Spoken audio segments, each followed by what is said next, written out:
Bonjour à tous, c'est Cœur de 7, on se retrouve pour la critique de Solo A Star Wars Story que je suis allé voir mercredi. Dans cette vidéo, je tiens à dire que je vais faire une partie sans spoiler et ensuite une partie avec spoiler. Ne vous inquiétez pas, je vais prévenir quand je passerai au spoiler. Alors, il faut savoir que cette vidéo est à chaud, je n'ai rien préparé. Voilà. Avant de commencer la vidéo, j'avais regardé les autres critiques des autres youtubeurs. On a plus ou moins le même avis. Après, donc voilà, vous forgerez votre propre avis en allant voir le film. De toute façon, c'est subjectif. Donc personnellement, moi, le film, je l'ai bien aimé, même s'il a pas mal de défauts. Disons que c'est correct pour un spin-off. Donc on va argumenter tout ça après. Je pense qu'on va commencer tout de suite avec la partie non spoiler. Donc je vais me répéter encore un peu, mais donc le film est correct en fait. J'ai remarqué que les personnes qui sont parties avec une attente ont été déçues, voire certains très déçus, alors que ceux qui sont partis le voir sans attente particulière, eh bien ils ont adoré le film. Alors pour commencer, on va commencer par les acteurs. Donc on avait tous peur que l'acteur qui joue Han Solo ne serait pas à la hauteur d'Harrison Ford. Eh bien personnellement, moi je vous rassure, je trouve qu'il joue très bien Han Solo, on le reconnaît. Moi ça ne m'a pas du tout dérangé, il a très bien incarné. Pareil pour Lando, franchement l'acteur le joue à la perfection, c'est même mon personnage préféré dans le film. Je suis sûr que vous allez l'adorer. Après l'humour, il est juste parfait, il en a ni trop ni pas assez. Rien à redire, même si c'est dommage que finalement les scènes d'humour qu'on avait vues, qui ont été teasées, du coup à l'écran tu ne rigoles plus, c'est un peu dommage. Alors j'avais envie de parler des musiques. Il faut savoir que la plupart des musiques de Solo Star Wars Story n'ont pas été composées par John Williams, il en a composé certaines, d'ailleurs c'est celle que j'ai mieux appréciée. Vous allez le remarquer tout de suite, parce que John Williams il a une signature musicale, j'ai envie de dire, et finalement les musiques qui sont pour la plupart utilisées s'écartent un peu de Star Wars. Ça peut être dérangeant pour certains. Par contre, les musiques qui ont été faites par John Williams, franchement, donc le thème d'Unfinished Nest, il est juste magnifique. On retrouve aussi une musique de l'Empire contre-attaque. D'ailleurs, ma scène préférée, c'est pas un spoil vu qu'on voit dans le trailer, c'est celle où le Faucon Millenium est pourchassé par les TIE, avec la musique qui coûte l'Empire contre-attaque.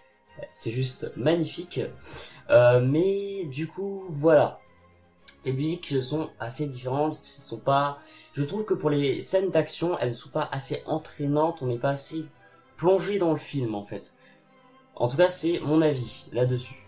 Après, ça peut s'expliquer que la musique soit assez différente de ce qu'on connaît, parce que le film finalement, il est très différent des Star Wars qu'on connaît. Alors, c'est pas un point négatif, ça peut être aussi positif, hein.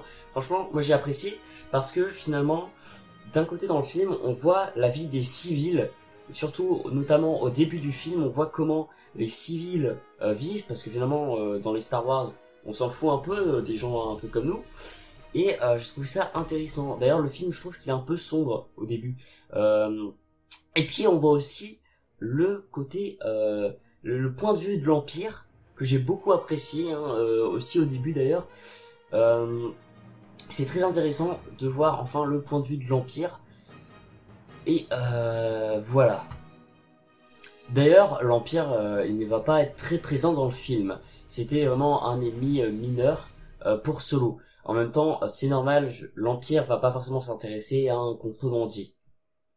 Après, pour les personnages, j'ai été déçu pour la plupart. Parce qu'en fait, ils ont placé des personnages, je ne vous dirai pas lesquels, mais finalement, j'ai l'impression qu'ils ne servaient à rien ou à pas grand chose. Alors, j'avais de l'attente pour ces personnages, et bah voilà, finalement, on s'y attache pas, je trouve. D'ailleurs, je trouve qu'il y a des personnages vraiment intéressants, qui sont assez développés, tu t'attaches à eux, en tout cas, certains, mais on les voit pas assez. Alors, je sais pas si je dois vous dire qui exactement, il y en a deux dans ma... Enfin, après, c'est ce que je pense, je trouve que Unfinished Nest et que Lando, on ne les voit pas assez, et c'est dommage. J'aurais bien aimé les voir plus, parce que finalement, c'est mes deux personnages que je préfère dans le film. Sinon, le film place plein de clins d'œil à la trilogie originale, ça c'était très apprécié, vous allez sûrement les retrouver dans le film. Il répare un autre faux raccord, donc ça c'est bien. Et il répond notamment à toutes les questions qu'on se posait, même si pour certaines je me suis dit, ah, comme ça. Bon, ok, d'accord. Mais pourquoi pas. J'en parlerai plus dans la partie spoiler. Mais bon, un point que j'aurais bien aimé qu'il développe plus, c'est que quand il y a un film Star Wars d'annoncer, on se pose plein de théories en fait. Et à chaque fois, le film, il fait complètement autre chose et te bluffe. Alors évidemment, le film, il te bluffe à deux moments, surtout dans le film, même si c'est plus à la fin. Il y en a qui ont vu le film et ils savent de quoi je veux parler. Mais j'aurais voulu voir plus de moments comme ça. Sinon, les images sont belles, le film est très beau, c'est très joli, mais finalement l'histoire ne raconte pas grand chose. Et on n'est pas dedans. Moi, j'étais pas accroché à mon siège, j'étais comme ça. Voilà. Même si il était sympa. Hein. Enfin, pour terminer la partie sans spoiler, je voulais dire que finalement le film te pose des questions à laquelle il ne répond pas. À la fin, moi, je me disais, quoi, c'est déjà fini? Mais qu'est-ce qui se passe ensuite? Moi, je veux savoir. Et non, il te répond pas. Donc, est-ce que c'est peut-être pour la série TV qui va être fait? Je ne sais pas, mais je ne pense pas honnêtement. Euh, Après, on a un caméo à la fin. Il y en a qui savent de qui je parle. Est-ce que c'est pour annoncer un futur spin-off sur tel personnage? On ne sait pas, on verra bien. Sinon, les deux défauts finalement qui ressortent le plus, c'est, je trouve, le manque d'action qui t'entraîne dans le film et peut-être des personnages pas assez exploités finalement.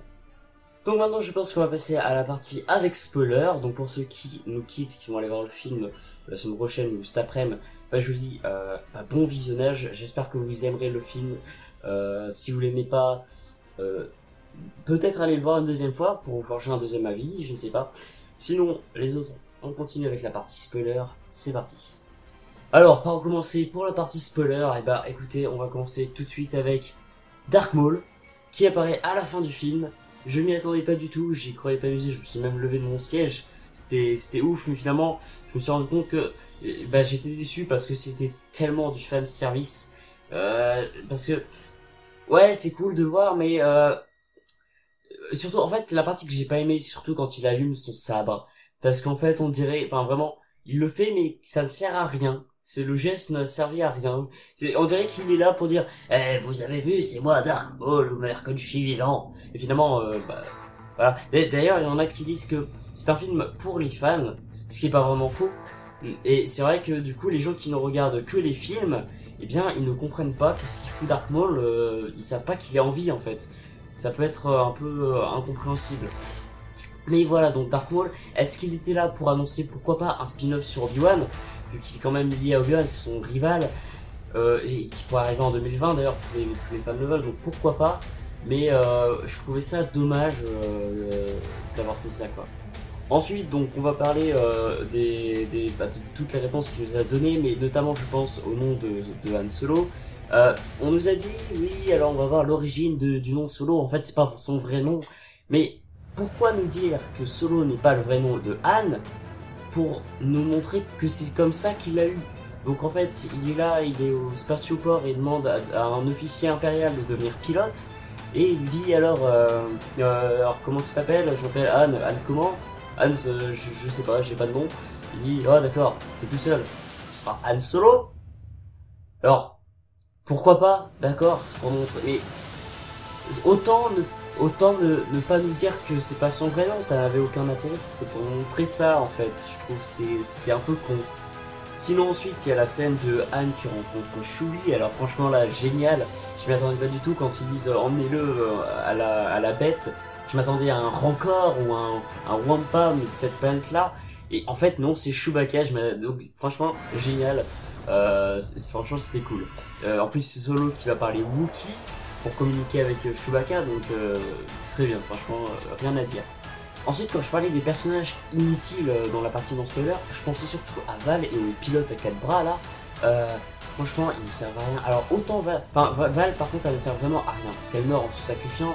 Elle a rien vraiment ajouté au film et bah on n'est pas triste quand elle meurt vu elle n'est pas assez développée. Moi, je m'en foutais. Et alors autant le pilote, d'ailleurs le pilote, je le trouvais assez marrant. Je préférais le voir plus dans le film.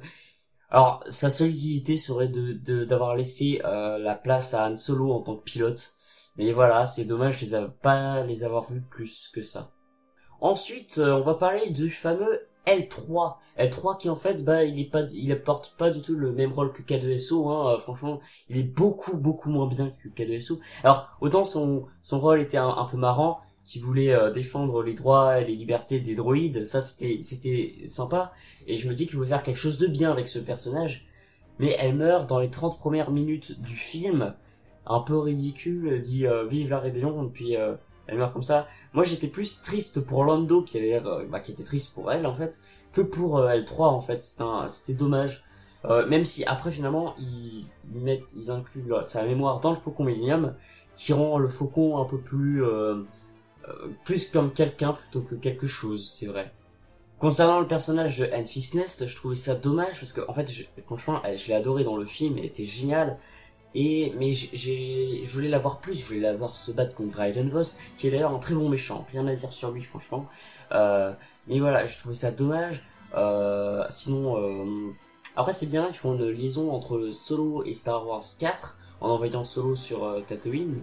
Même s'il y a 30 ans d'écart, c'est pas mal. Il y a de nombreux clins d'œil, comme je disais avant, donc le détonateur thermique comme Leia dans le 6. Il y avait le casque de Lando, donc franchement c'était très bien.